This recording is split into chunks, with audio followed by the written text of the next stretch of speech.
What is going on, guys? My name is Dan and today I'm bringing you another Call of Duty Black Ops 4 video. So basically I haven't recorded it now in a while and I'm absolutely stoked to get back into it. I'm bringing you probably hopefully 2 or 3 videos a week. Today's one is top tips and tricks how to improve yourself as a player in Call of Duty in general, but especially in Black Ops 4. They basically are 5 simple tips that if you follow, I follow myself, I believe if you follow then you will improve. You have some exciting gameplay in the back where I hit a 30 kill death ratio. So yeah, we'll jump straight in. So number 1, sensitivity. Now it's going to get worse before it gets better, and sensitivity is absolutely key. You're not going to master it like overnight, you have to really grind it out. So sensitivity kind of really matters on what sort of Call of Duty player you are. I mean, if you tend to camp out and kind of linger in the in the back of the game sort of thing and hit more long distance kills, you're going to need your sensitivity lower, probably aiming more for a 5 to 5. If you are more of a run and a gun or an area control sort of player, fast paced, much more aggressive, you're going to need a much higher sensitivity. Myself personally, being the latter, I use 1111. And that's the sensitivity I use. I've used that previously through all of Call of Duties.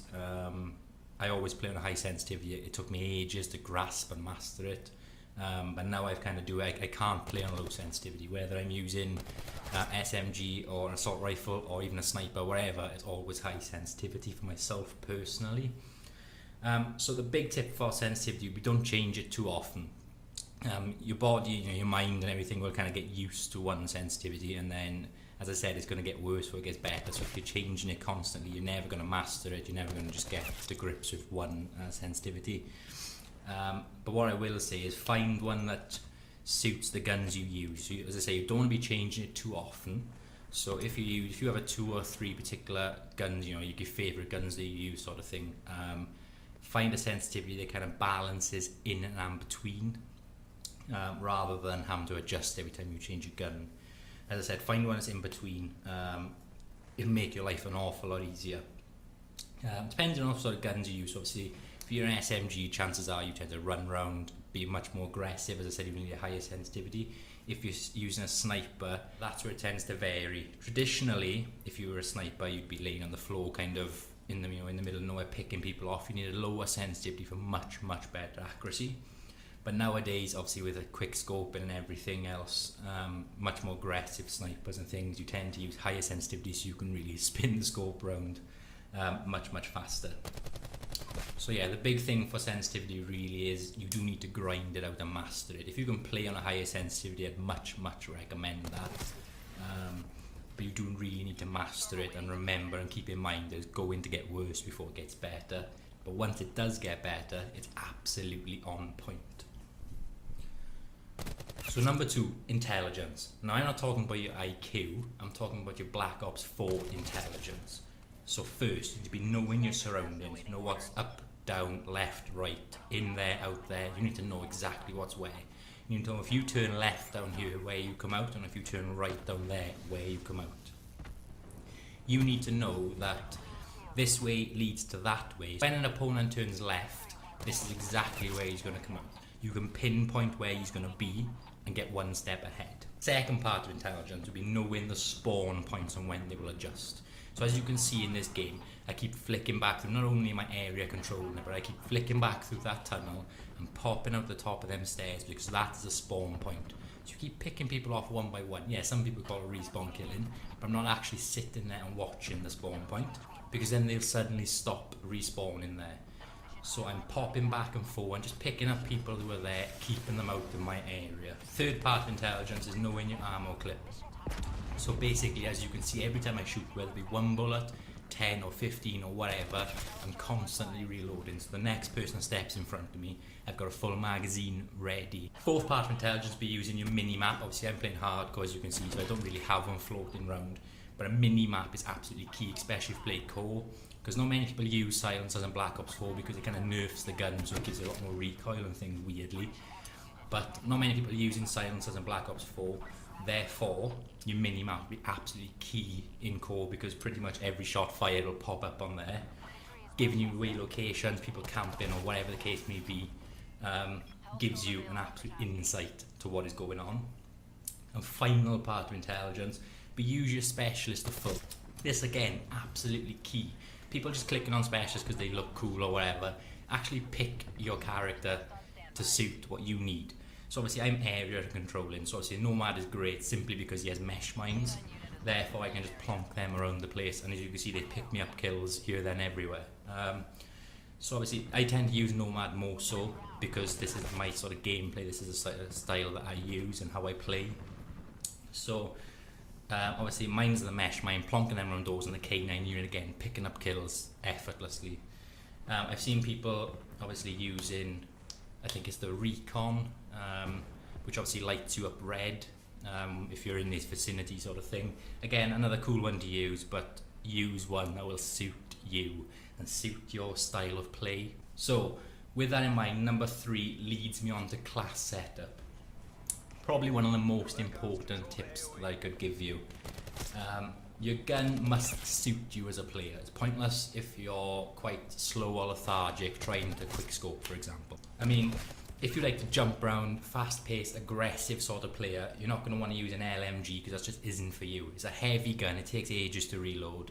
It's not the sort of gun you'd want to run into close combat with and then just be stuck with. You'd probably be going more for an SMG, maybe even a shotgun if you're that close quartered. But if I told you had to run around and drop as many opponents possible, you wouldn't want to be lumping a heavy gun round, which takes ages to reload. It's simple, it's basic, it's common knowledge. Just put yourself in that position, and that way build a class that suits you and your style of play and how you want to play. It's pointless, as I said, using an LMG, running around and just keep dying, because you just rage quit, you just get really annoyed with it, and just kind of sack the game off completely.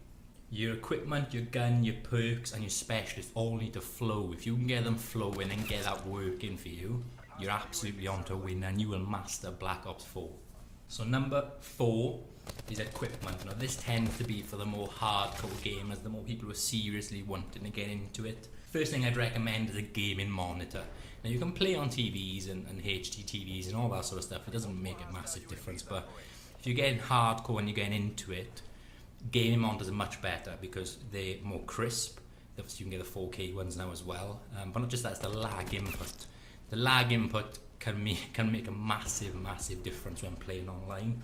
Personally myself, I use a 25-inch 21:9 ultra-wide IPS LG monitor. Now I have 2 of these, one which I use as a gaming screen and one which I use as my editing screen. Obviously because it's wide I can see more on the screen to edit, which is great, but obviously for gaming wise I can see more to my sides, which also helps.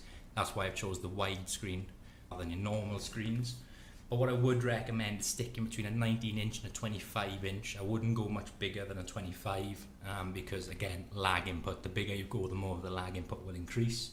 Next part of the equipment is a good headset. A good headset is absolutely vital. Converting the sound from your speakers through to your headset to give you a crisp, clear understanding of the game, and it's especially good for footsteps.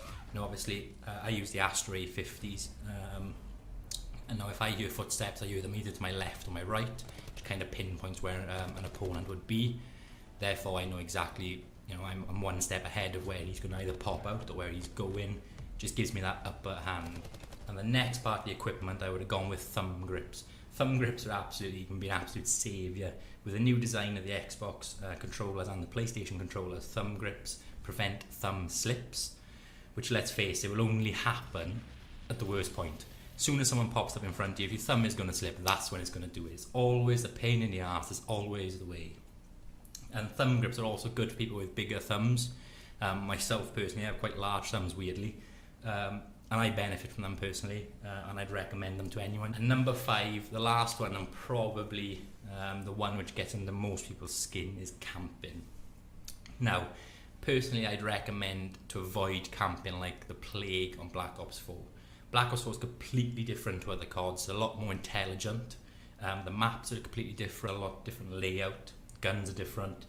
But obviously, on previous CODs, you could hide in corners of the room, which tend to only have one entrance. Now, all the hot points of this game where you want to get your kills, if they are room vicinitied, you have more than one entrance. So therefore, you'll be watching one door, the guy plonks himself in the other, dead. It's simple. You don't want to camp. You need to be more of an area controller, which you can see in this footage. I'm in and around the, I kind of secluded that building. I'm back and forth, checking the entrances, the exits, and picking up kills as you can see as I go around. I'm also hard to hit because I'm constantly on the move. My sensitivity, as I said earlier, is high, so I can swing myself around really fast. But ultimately, the biggest thing is I'm sticking within my vicinity. I'm not going out too far where I'm in massively open space to get killed. As you can see, I'm using my specialist as well to full degree, using the mesh mines, blocking off the two busiest doors, but sticking within my vicinity. I'm constantly within that building, picking up kills, probably pissing people off as they try running in to pick up kills.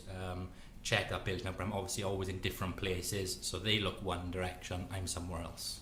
Simple stuff. That's my 5 tips on how to play and survive and grow and generally become better, not just a Call of Duty player, but especially in Black Ops 4.